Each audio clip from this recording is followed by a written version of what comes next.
15 anni dopo l'ultima sfida datata 10 marzo 2010, Milazzo e Messina tornano ad affrontarsi in terra mamertina e ancora in Serie D. Il Milazzo, neopromosso, sorprende tutti, quarto posto e 27 punti in piena zona playoff. Il Messina invece è retrocesso, penultimo a quota 13, frenato da una pesante penalizzazione di 14 punti, senza la quale sarebbe appaiato proprio ai rossoblù.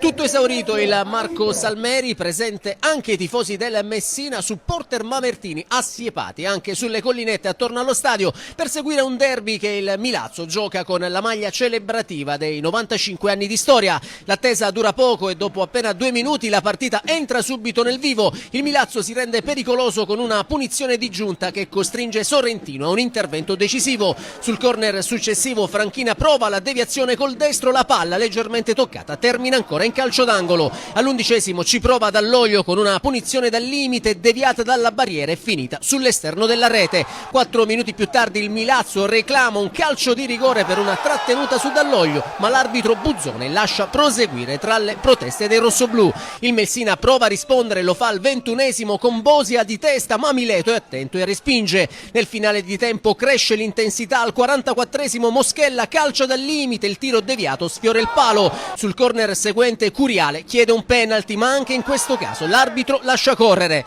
Nella seconda frazione il Milazzo rientra in campo con grande determinazione.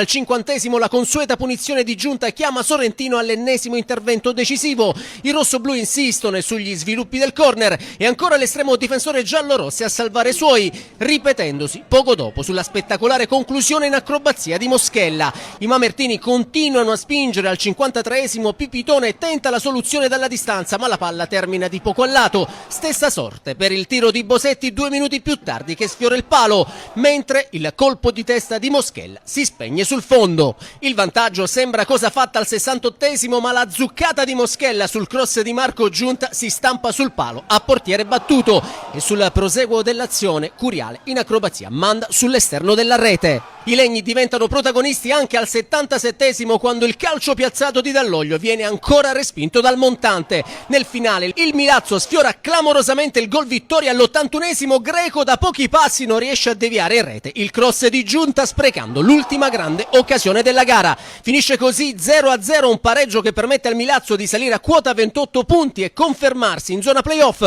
mentre il Messina raggiunge i 14 rimanendo in penultima posizione. Entrambi chiudono il 2025 con un punto al termine di un match combattuto e ricco di occasioni.